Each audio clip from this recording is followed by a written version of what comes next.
Red நூல் தமிழ் நேயர்கள் அனைவருக்கும் வணக்கம். முதலமைச்சர் ஸ்டாலின் அவர்கள் இன்னைக்கு மெரினா பீச்சில் இருக்கக்கூடிய அண்ணாவுடைய சமாதி, அண்ணாவுடைய நினைவிடத்திற்கு சென்று மரியாதை செலுத்தியிருக்கிறார்.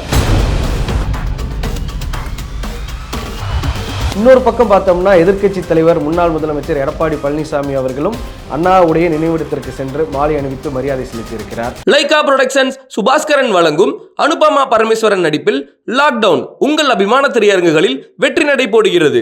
இன்னும் பிற அரசியல் கட்சிகளும் பார்த்தோம்னா நிறைய பேர் அண்ணாவிற்கு புகைப்படம் மூலமாகவோ அல்லது சிலை மூலமாகவோ மாலை அணிவித்து மலர் தூவி மரியாதை செலுத்தி வருகிறார்கள். பேரறிஞர் அண்ணா தமிழ்நாட்டினுடைய அரசியலுக்கு ஏன் இவ்வளவு முக்கியத்துவம் வாய்ந்ததாக கருதப்படுகிறார்? யார் இந்த அண்ணா அப்படிங்கிறத இந்த வீடியோவில் நம்ம பார்க்க போகிறோம். ஐஸ்வர்யா கருத்தரித்தல் மையங்களில் ஜனவரி 30 முதல் பிப்ரவரி 5 வரை இலவச ஆலோசனை மற்றும் சிகிச்சைகளில் மாபெரும் சிறப்பு சலுகை. ஒரு சாமானிய பிறப்புக்கும் சாதனை மரணத்திற்கும் இடைப்பட்டதுதான் பேரறிஞர் அண்ணாவுடைய வாழ்க்கை வரலாறு அப்படின்னு நம்ம சொல்லலாம்.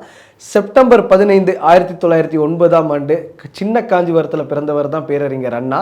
அன்னைக்கு அவர் பிறந்த செய்தி அடுத்த தெருவுக்கு கூட போயிருக்குமா அப்படிங்கிறது ஒரு சந்தேகம்தான். ஆனால் அவர் இறக்கும் பொழுது சுமார் 1.5 கோடி பேர், அதாவது 1969 சுமார் 1.5 கோடி பேர் அவருடைய இறுதி ஊர்வலத்தில் கலந்துக்கிட்டாங்க அப்படின்னு சொல்லும்போது மிகப்பெரிய ஒரு சாதனையாக தான் பார்க்கப்பட்டது. இது உலக சாதனையாக கூட அன்றைய காலகட்டத்திலெல்லாம் பார்க்கப்பட்டது. ஒரு மரணத்திற்கு இத்தனை பேர் வருகிறார்களா அப்படிங்கிறது தான் ஒரு கேள்வியாக இருந்தது. அவ்வளோ முக்கியத்துவம் வாய்ந்தவராக பேரறிஞர் அண்ணா அப்படிங்கிற ஒரு கேள்வி எல்லார் மனதிலையும் ஏற்பட்டது. ஏன்னா அவர் அவ்வளோ சாதனைகளை தமிழ்நாட்டுக்கு பண்ணியிருக்கிறாருன்னே சொல்லலாம். ஆட்சி அமைச்சது என்னமோ 1967 தான், ஆட்சியில் இருந்தது என்னமோ 2 ஆண்டுகள் தான். ஆனால் அவர் ஒரு 3 முக்கியமான திட்டங்களை தமிழ்நாட்டுக்கு கொண்டு வர்றார். முதலாவதாக, இப்போ நம்ம தமிழ்நாடுன்னு சொல்கிறோம், யாராவது உங்கள் ஸ்டேட் என்ன, நீங்கள் எந்த மாநிலத்திலேருந்து வந்திருக்கீங்க அப்படின்னு நம்ம தமிழ்நாட்டுக்கு வெளியில் போய் நிற்கும் போது யாராவது கேட்டால் நம்ம சொல்கிறோம் நாங்கள் தமிழ்நாட்டிலேருந்து வந்திருக்கிறோம் அப்படின்னு பெருமையாக சொல்கிறோம். அப்படி இருக்கக்கூடிய மாநிலத்துக்கு தமிழ்நாடுன்னு பெயர் சூட்டியவர் பேரறிஞர் அண்ணா. என்னங்க தமிழ்நாட்டுக்கு அண்ணா தான் பெயர் சூட்டினாரா? அதற்கு முன்பாக என்ன பெயர் இருந்தது அப்படின்னு கேட்டிங்கன்னா மெட்ராஸ் மாகாணம் அப்படிங்கிற ஒரு பேர் இருந்தது. அதை மாற்றியவர் அண்ணா. இது மட்டும் இல்லாமல் இன்றைக்கி நம்ம பார்க்குறோம், பெரியார் நினைவிடத்துலலாம் பார்க்குறோம் சுயமரியாதை திருமணங்கிற ஒரு விஷயத்தை பண்ணுறாங்க. அம்பேத்கர் மணிமண்டபத்தில் பார்க்குறோம் சுயமரியாதை திருமணங்கிற ஒரு விஷயத்தை பண்ணுறாங்க. இதற்கெல்லாம் பிள்ளையார் சொல்லி போட்டவர் பேரறிஞர் அண்ணா. சுதந்திரத்துக்கு முன்பாக ஒரு திருமணம் நடந்தது தமிழ்நாட்டில். பெரியார் அவர்கள் தலைமையில் ஒரு முதல் சுயமரியாதை திருமணம் நடந்தது. அதன் பிறகு அந்த தம்பதிக்கு 2-3 குழந்தைகள் பிறந்ததுக்கு அப்புறம் கோர்ட்டில் இந்த சுயமரியாதை திருமணம் செல்லாது அப்படிங்கிற ஒரு விஷயத்தை கோர்ட் சொன்னிச்சு. சுயமரியாதை திருமணத்துக்கு அங்கீகாரம் கொடுக்க முடியாது அப்படின்னு. அவ்வளோ போராட்டம் நிறைந்த அந்த சுயமரியாதை திருமணத்தை சட்டமாக இயற்றியவர் பேரறிஞர் அண்ணா அவர்கள் 1967 அவர் ஆட்சிக்கு வந்ததுக்கப்புறம். இன்னொன்று இன்னைக்கு நம்ம பார்க்குறோம் ஹிந்தி அஜிடேஷன். இப்போ பராசக்தி படங்கள்லாம் கூட பார்த்துருப்போம், அண்ணாவுடைய ரெஃபரன்ஸ் 2-3 சீனில் இருந்திருக்கும். ஹிந்தி அஜிடேஷன் அப்படிங்கிற ஒரு வார்த்தை, இந்தி திணிப்பு எதிர்ப்பு அப்படிங்கிற ஒரு விஷயத்தை நிறைய அரசியல் தலைவர்கள் பேசுவாங்க. முதலமைச்சர் ஸ்டாலின் அவர்கள் கூட சொல்லுவார் ஒரு வசனங்கள்லாம், ஹிந்தி திணிப்பை எந்த வடிவத்தில் வந்தாலும் தமிழ்நாட்டில் அதை நாங்கள் ஏற்க மாட்டோம் அப்படின்னு. தமிழ்நாட்டிற்கு இருமொழி கொள்கை தான் வேணும் அப்படின்னு முடிவெடுத்தவரும் பேரறிஞர் அண்ணா தான். 1967 அவர் ஆட்சிக்கு வந்ததுக்கு அப்புறம் தான் ஹிந்தி தமிழ்நாட்டிலிருந்து விரட்டி அடிக்கப்பட்டது அப்படின்னு திமுக தலைவர்கள் இன்றைய நாள் வரைக்கும் சொல்லிகிட்டு இருக்கிறாங்க. இப்படிப்பட்ட அண்ணா ஆரம்ப காலகட்டத்தில் என்னென்ன பண்ணார் அப்படின்னு பார்த்தோம்னா, எடுத்தோடனே அவர் ஆட்சிக்கு வரலை. அதற்கு முன்பாக அவருடைய பங்களிப்பு இந்த தமிழ் சமுதாயத்துக்கு நிறையா இருந்தது.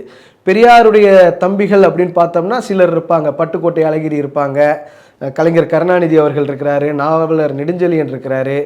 அவர்கள் எல்லாவற்றுக்கும் முதன்மையானவர் அப்படின்னு பார்த்தோம்னா பேரறிஞர் அண்ணா அவர்கள் தான். பெரியாருடைய போர்ப்படை தளபதியாக இருந்தவர். பெரியார் செயல்படுத்த வேண்டிய திட்டங்களை எல்லாம் செயல்படுத்தணும் நினைச்ச திட்டங்கள் எல்லாத்தையும் ஆட்சிக்கு வந்ததுக்கு அப்புறம் செயல்படுத்தியவர் பேரறிஞர் அண்ணா. அண்ணாமலை அவர்கள் கூட சொல்லுவார், திமுக அமைச்சர்கள் எத்தனை பேர் படிச்சிருக்கிறாங்க, எத்தனை பேர்த்துக்கு சரளமாக இங்கிலீஷ் பேச தெரியும், அவர்கள்லாம் என்ன டிகிரி படிச்சிருக்கிறாங்க, 8ஆம் கிளாஸ் 10ஆம் கிளாஸ் தாண்டி இருக்காங்களா அப்படிங்கிற ஒரு கேள்வியை ஒரு விமர்சன ரீதியாக வச்சார். அப்போ கூட அன்பில் மகேஷ், பிடிஆர், பன்னிவேல் தியாகராஜன்லாம் ஒரு வீடியோ வெளியிட்டாங்க.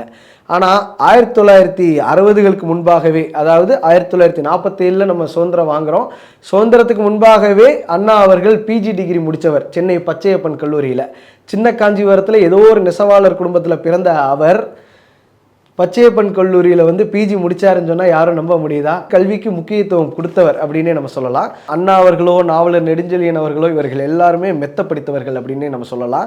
அந்த காலத்திலேயே பார்லிமெண்ட்டுக்கு போயிட்டு நேருவாக இருக்கட்டும், இல்லை அதன் பிறகு வந்த லால் பகதூர் சாஸ்திரியாக இருக்கட்டும், இவர்கள் எல்லாத்துக்கிட்டையுமே ஆங்கிலத்தில் சரளமாக விவாதம் பண்ணக்கூடியவர் பேரறிஞர் அண்ணா அவர்கள். I belong to a Dravidian stock அப்படிங்கிற ஒரு வாசகத்தை சொல்வார். அதுதான் இன்னைக்கு இருக்கக்கூடிய இளைஞர்கள்லாம் ட்விட்டரில் போடுறதெல்லாம் நம்ம பார்க்குறோம். அதற்கு பிள்ளையார் சொல்லி போட்டவர் வந்து பேரறிஞர் அண்ணா. இந்திய எதிர்ப்பில் கலந்துக்கிட்டவர் 1930களில், அதாவது 30லேருந்து 40களுக்குள்ளே நடந்த அந்த இந்திய எதிர்ப்பு போராட்டத்திலையும் கலந்துக்கிட்டவர் அண்ணா. அதன் பிறகு 1960களில் நடந்த இந்திய எதிர்ப்பு போராட்டத்திலையும் அண்ணாவுடைய பங்குங்கிறது பெருசாக இருந்தது.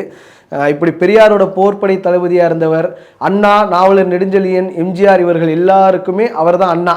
பேரில் மட்டும் அண்ணாதுரைங்கிறனால அண்ணான்னு சொல்லலை, இவர்கள் எல்லாருமே அவருடைய தம்பிகள் அப்படிங்கிற ஒரு வார்த்தையை கூட அவங்கெல்லாம் சொல்லுவாங்க. நாங்கள்லாம் அண்ணாவுடைய போர்ப்படை தளபதிகள், தம்பிகள் அப்படிங்கிற ஒரு வாசகத்தை திராவிட இயக்க முன்னோடிகள் சொல்லுவாங்க. அப்படிப்பட்ட செயல்களுக்கு சொந்தக்காரர் வந்து பேரறிஞர் அண்ணா.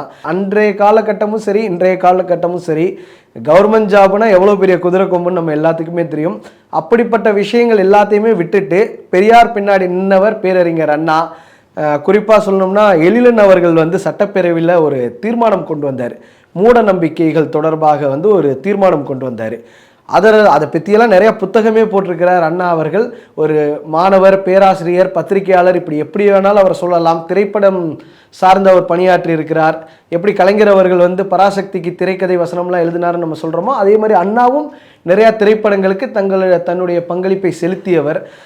இது மட்டும் இல்லாமல் பெரியாரோட ஒரு முரண்பாடு வருது. பெரியாரோட தளபதியாகவே இருந்தாலும் பெரியாரோட ஒரு முரண்பாடு வருது அவருக்கு. பெரியார் வந்து மணியம்மையை கல்யாணம் பண்ணுறாரு. தன்னை விட வயதில் ரொம்ப சிறியவராக இருந்த மணியம்மை அவர்களை கல்யாணம் பண்ணுறாரு. இந்த விஷயம் பிடிக்காம தான் அவர் திமுகங்கிற கட்சியை ஆரம்பிக்கிறாரு. அதன் பிறகு அவர் பின்னாடி வந்தவர்கள் தான் சத்தியவாணி முத்துவா இருக்கட்டும், கே.ஏ. மதியழகனாக இருக்கட்டும், கலைஞர் கருணாநிதி ஸ்டார்டிங்கில் வரல, அதுக்கப்புறம் அவரும் வந்து சேர்ந்தார். நாவலர் நெடுஞ்செழியனாக இருக்கட்டும், அன்பழகனாக இருக்கட்டும், இப்படி எல்லாருமே அவர் பின்னாடி திராவிட முன்னேற்ற கழகம்னு அவர் ஆரம்பித்ததுக்கப்புறம் வந்தவங்க தான். 1957 அவங்க முதல் எலெக்ஷனை சந்திக்கிறாங்க. அப்போ பெரிய வெற்றி இல்லை, சொற்ப எண்ணிக்கையில் தான் அவங்க ஜெயிக்கிறாங்க. அதன் பிறகு வந்து 1962 எலெக்ஷனில் திரும்ப அவங்க போட்டிடுறாங்க திமுக கட்சி சார்பாக. 1957 பார்த்தோம்னா ரொம்ப சொற்ப எண்ணிக்கையில் தான் ஜெயிச்சிருப்பாங்க. 1962 பார்த்தோம்னா கிட்டத்தட்ட காமராஜர் வந்து ஒரு ஸ்ட்ராட்டஜி வகுக்கிறார். 1957 ஜெயிச்ச எல்லாத்தையுமே தோற்கடிக்கணும் அப்படிங்கிற ஒரு விஷயத்த ஒரு ஸ்ட்ராட்டஜியாக அவர் வகுக்கிறாரு. அப்போ அண்ணா அவர்களும் 62 தோற்கடிக்கப்படுறாரு. ஆனாலும் திராவிட முன்னேற்ற கழகம் பெரும்பான்மையான, அதாவது முன்பு ஜெயிச்சதை விட ரொம்ப அதிகமான இடங்களை ஜெயிக்கிறாங்க. 50 இடங்களுக்கு மேலே ஜெயிக்கிறாங்கன்னு நினைக்கிறேன், என்னுடைய நினைவு சரியாக இருந்தால். அப்போ கலைஞர் அவர்கள் ஜெயிச்சிருந்தார், நெடுஞ்செழியன் அவர்களும் ஜெயிச்சிருந்தாருன்னு நினைக்கிறேன். அதன் பிறகு 1967 எலெக்ஷனில் தான் இந்திய எதிர்ப்பு போராட்டம்ங்கிறது மிகப்பெரிய ஒரு தாக்கத்தை ஏற்படுத்தினுச்சு. அப்புறம் எலிக்கறி, அதாவது அரிசி பஞ்சம் ஏற்பட்ட ஒரு விஷயங்கள்லாம் தமிழ்நாட்டில் நடந்தது. இது மட்டும் இல்லாமல் தமிழ்நாடு பெற வேண்டிய போதிய முன்னேற்றத்தை வந்து காங்கிரஸ் ஆட்சி காலத்தில் நாங்கள் பெறலை அப்படிங்கிற ஒரு வாசகத்தையும் முன் வச்சு, அப்படி ஒரு கோஷத்தையும் முன் வச்சு தேர்தலை சந்தித்தாங்க. விளைவு என்னன்னு பார்த்தோம்னா 1967 முதல் முறையாக திமுக ஜெயிக்குது. ஒரு நான் காங்கிரஸ் கவர்மெண்ட் வந்து ஃபஸ்ட்டு எப்போ ஃபார்ம் ஆனிச்சு அப்படின்னு பார்த்தோம்னா கேரளாவில் தான் ஃபார்ம் ஆனிச்சு. ஒரு காங்கிரஸ் தான் சுதந்திரத்துக்கு அப்புறத்துலேருந்து ஆட்சி அமைச்சிட்டு இருக்கிறாங்க. அந்த நான் காங்கிரஸ் கவர்மெண்ட்டை முதல்ல வீழ்த்தினது யாருன்னு பார்த்தா கேரளாவில் கம்யூனிஸ்ட் கட்சி வீழ்த்துனுச்சு. ரெண்டாவதாக யார் வீழ்த்தினான்னு பார்த்தா அண்ணா அவர்களோட திராவிட முன்னேற்ற கழகம் தான் காங்கிரஸ் ஆட்சியை வீழ்த்துனுச்சு.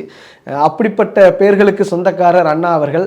1967 எலெக்ஷனில் அவர் கண்டெஸ்ட் பண்ணல அப்படின்னாலும் ராஜ்யசபா எம்பி பதவியை ராஜினாமா பண்ணிட்டு அவர் வந்து முதலமைச்சர் ஆகிறாரு. முதலமைச்சர் ஆனதுக்கு அப்புறம் தான் நம்ம சொன்னோம் இல்லையா, 3 முக்கிய முன்னோடி திட்டங்கள்: சுயமரியாதை திருமணம், இருமொழி கொள்கை, தாய் தமிழ்நாட்டுக்கு தமிழ்நாடுன்னு பெயர் சூட்டியவர். இப்படி 3 முக்கியமான விஷயங்களை பண்ணுறாரு. இன்னும் நிறையா விஷயங்கள் அவர் பண்ணணும்னு நினச்சாரு. குறிப்பாக தேர்தல் காலகட்டத்திலே சொன்னார், 3 படி லட்சியம், 1 படி நிச்சயம். அந்த அரிசி விஷயங்கள், காங்கிரஸ் ஆட்சி காலத்தில் வந்து அரிசி பஞ்சம் ஏற்பட்டுச்சு அப்படின்னு சொல்லுவாங்க. அப்போ ஏழை மக்களுக்கு வந்து 3 படி அரிசி கொடுக்கறது தான் வந்து என்னுடைய லட்சியம். ஆனால் 1 படியாவது இப்போ இருக்கக்கூடிய நிதி நிலைமையை வச்சு நான் கொடுத்துருவேன், அந்த 1 படி நிச்சயம் அப்படிங்கிற ஒரு வார்த்தையும் கூட சொல்லியிருந்தாரு.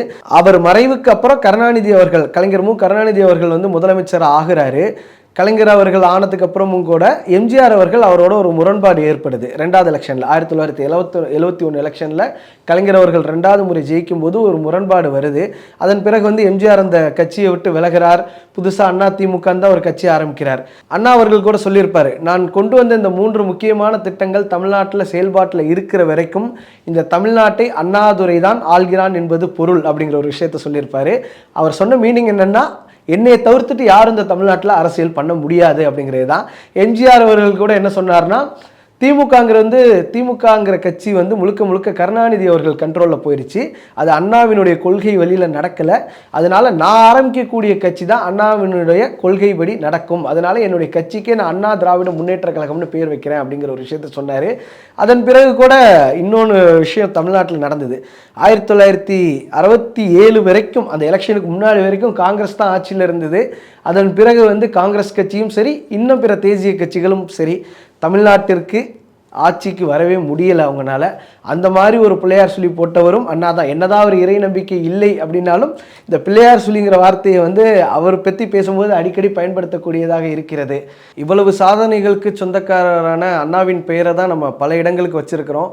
குறிப்பாக கோட்டூர்புரம் அந்த வழியாக வரும்போது 2 விஷயங்கள் வந்து நமக்கு ஞாபகம் வரும். ஒன்று அண்ணா பல்கலைக்கழகம், இன்னொன்று அண்ணா நூற்றாண்டு நூலகம். இது 2மே பேரறிஞர் அண்ணாவினுடைய பேரில் தான் இயங்குது.